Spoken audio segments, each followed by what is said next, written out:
Combate à pirataria. A operação da Polícia Civil desarticula a rede que atuava nos estados de Santa Catarina e Paraná. O vice-presidente da República no estado, Geraldo Alckmin, participa da cerimônia de lançamento da nova fragata da Marinha em Itajaí, litoral norte. A produção de cervejas em Santa Catarina. Estado é o quarto do país com o maior número de cervejarias.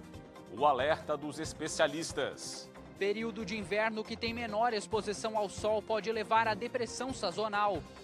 Futebol. Times catarinenses entram em campo para a rodada do fim de semana do Campeonato Brasileiro.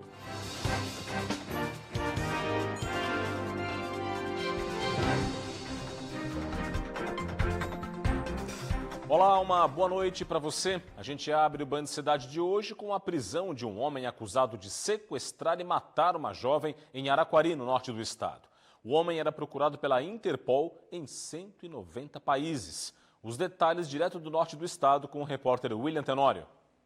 Fernandes Nogueira Barros era procurado pela Interpol e estava na lista vermelha de foragidos internacionais.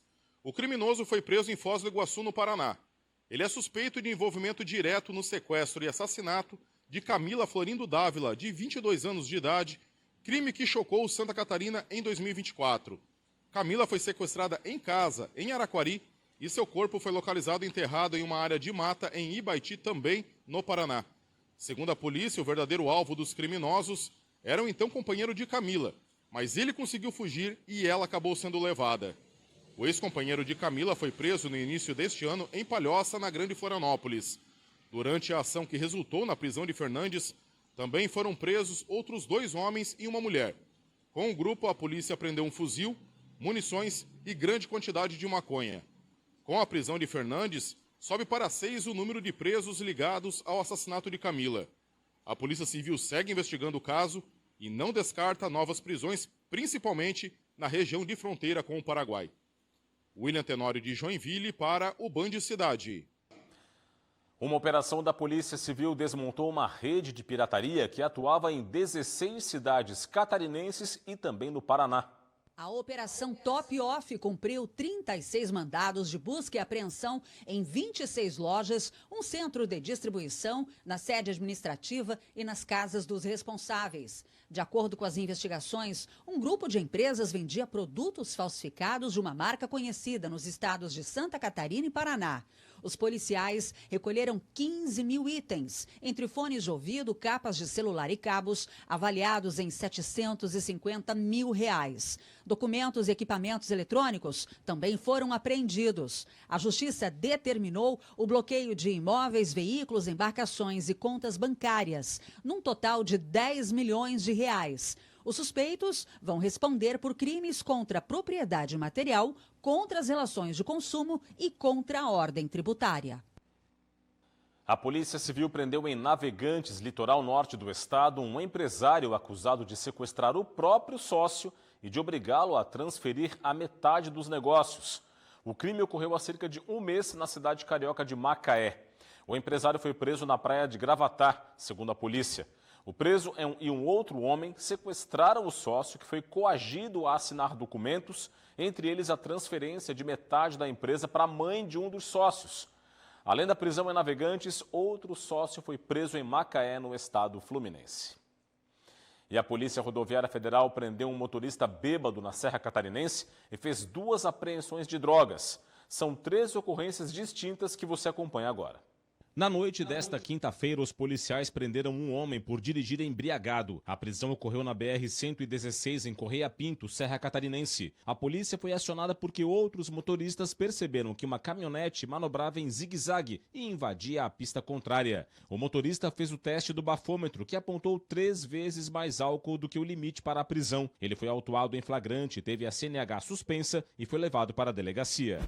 Na BR-101, em Laguna, sul do estado, a Polícia Rodoviária Federal apreendeu 12 quilos de cocaína. A droga estava em um carro com placas de São José, abordado na madrugada desta sexta-feira. O entorpecente estava escondido no porta-malas. 2 ocupantes do carro, de 58 e 22 anos de idade, foram presos em flagrante e levados para a delegacia.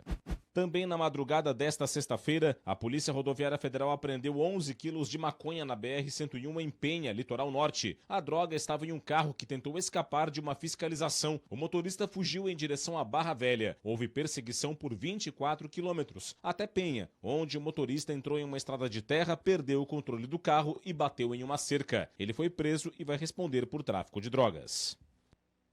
A seguir, o comentário de Cláudio Prisco Paraíso, a previsão do tempo e notícias da economia. E veja também, vice-presidente Geraldo Alckmin participa de lançamento de nova fragata da Marinha em Itajaí, no litoral norte. Os detalhes logo após o intervalo, eu volto já já.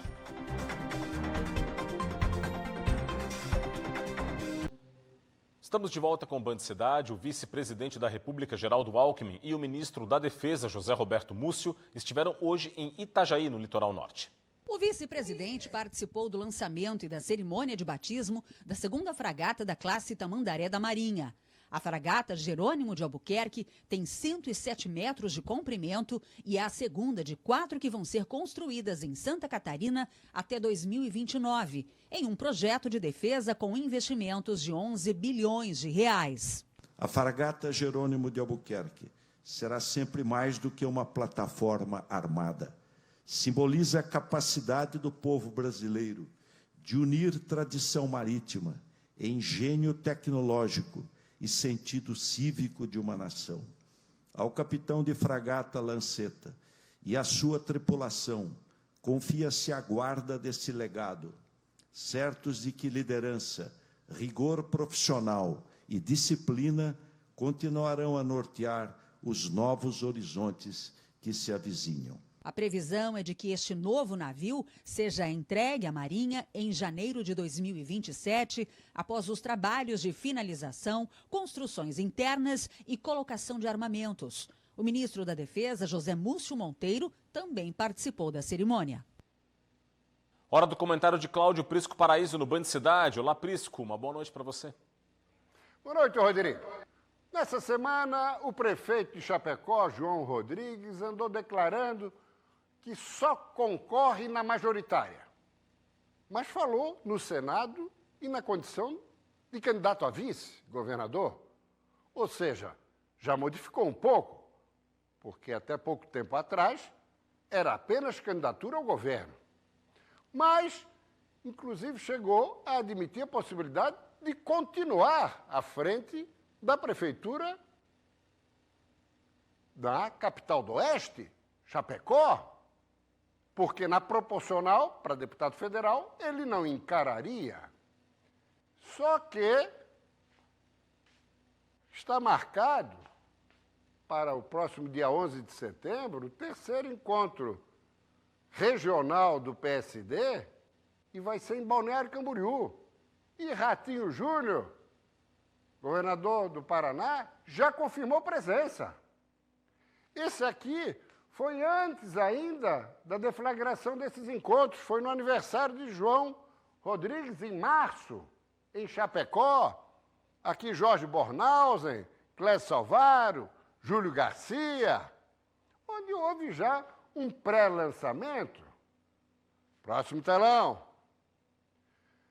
Só que, ontem, quinta-feira, o governador Eduardo Leite, agora no PSD, abriu mão da sua suposta pré-candidatura à presidência, fechando com Ratinho Júnior. Próximo telão. Que já é apresentado por Gilberto Kassab como o nome do PSD. Ou seja, ele vai precisar de palanque nos estados. E aí, mesmo com uma candidatura batendo pino, como é a de João Rodrigues, a pré-candidatura, ele vai ter que encarar para que Ratinho possa ter uma referência em Santa Catarina. Ainda mais que são estados vizinhos. Agora, Kassab, na quinta-feira, foi procurado por quem? Vamos lá? Por Lula da Silva. Porque o PSD tem 3 ministérios na esplanada. E Lula queria saber se vai poder contar com o PSD. E é claro que não vai contar. O PSD aproveitou esse período do governo, mas vai desembarcar. Se não for Ratinho, Kassab vai fechar com o Tarcísio de Freitas. Próximo telão. Lula, que também já se reuniu com União Brasil, aí é Celso Sabino, ministro do Turismo, e União Brasil na mesma situação. Os ministros estão fechados com Lula, mas a direção nacional dos respectivos partidos, não. Próximo telão. Aí nós temos Antônio Rueda, que já sinalizou que União Brasil vai desembarcar também do governo, assim como o PSD. Tem candidato ou pré-candidato, o governador de Goiás, Ronaldo Caiado, próximo telão. Mas o primeiro encontro de todos, de Lula da Silva, foi com o PSB socialista, que tem Geraldo Alckmin como vice. E está fechado. O PSB vai estar com Lula, só que pode ser que não venha a ser novamente Geraldo Alckmin. Próximo telão.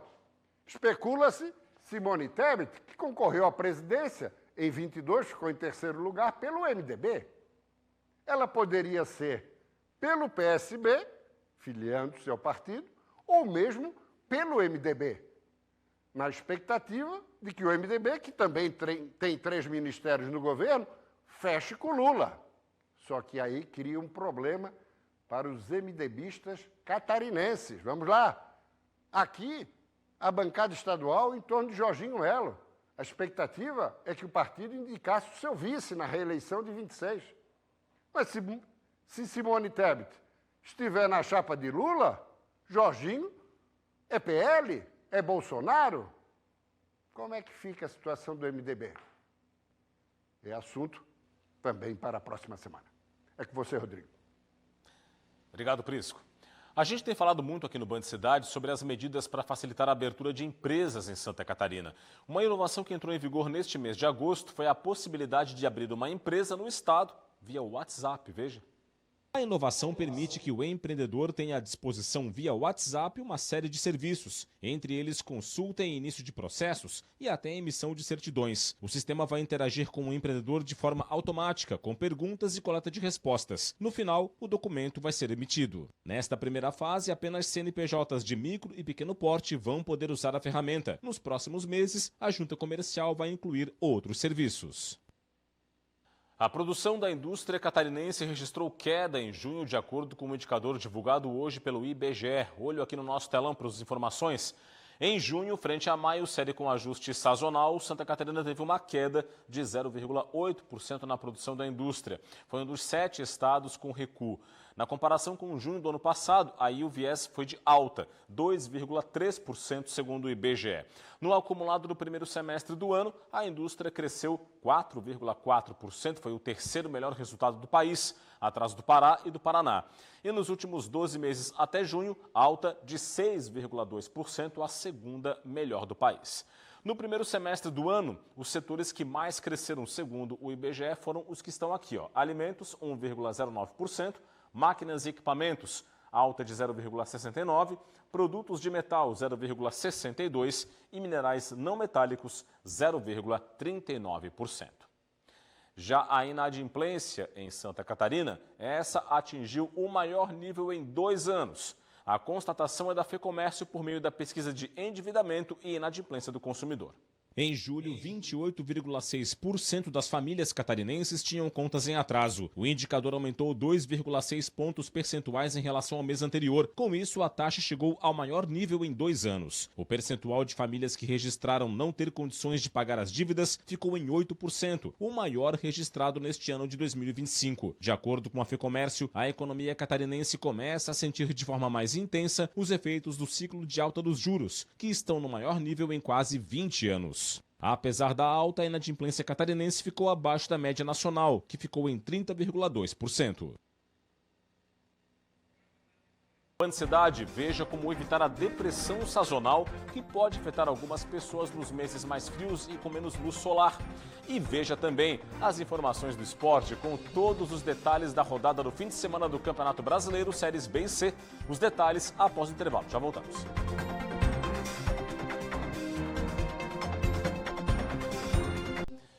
Estamos de volta com o Band Cidade. Vejam só, cansaço, tristeza, desânimo sem motivo aparente.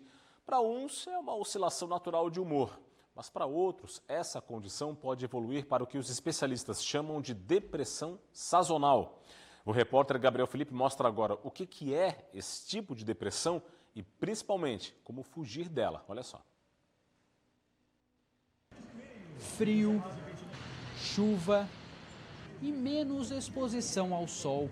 Fatores que podem ser cruciais na alteração do humor e na disposição. Eu fico com bastante indisposição para ir para a faculdade, acordar cedo. Parece que dá um pouquinho mais de preguiça. Eu acho que eu me sinto um pouquinho mais estressada. Se sente meio fora da zona de conforto. Mas tem que ir, né? Tem horário, tem faculdade, tem trabalho. E por causa de fatores relacionados à época do ano, tem gente que pode desenvolver sintomas depressivos. É o chamado transtorno afetivo sazonal. Ela vem de uma realidade do nosso corpo que regula, né, tanto o cérebro quanto as glândulas hormonais, vários hormônios de acordo com a exposição solar. É um mecanismo adaptativo do ser humano, dos mamíferos também, né, nos períodos mais frios, se preservar mais, economizar energia, né, ao mesmo tempo consumir mais calorias, né? A maioria das pessoas com o transtorno afetivo sazonal apresenta os sintomas na época de outono e inverno. Por outro lado, cerca de 10% das pessoas que têm o transtorno apresentam o padrão oposto, com sintomas manifestados na primavera e no verão. Essa condição pode levar a uma série de problemas físicos e psicológicos. Entra no processo de depressão, ela vai ter alteração de sono, irritabilidade, pode ter uma alteração alimentar. Pessoas que trabalham em casa devem ficar ainda mais atentas, já que têm menos tendência de se expor ao sol, o que é fundamental para tratar os sintomas. Bastante luz dentro de casa, a luminosidade, para que o teu cérebro possa, então, ser enganado, entre aspas, né? E poder produzir o neurotransmissor responsável pelo nosso humor, que é a serotonina e a dopamina. Por isso, nesses casos, é essencial compreender que é momento de buscar ajuda para conseguir um tratamento. Se isso persiste, se isso está te atrapalhando, se você percebe que está demais, é importante procurar ajuda.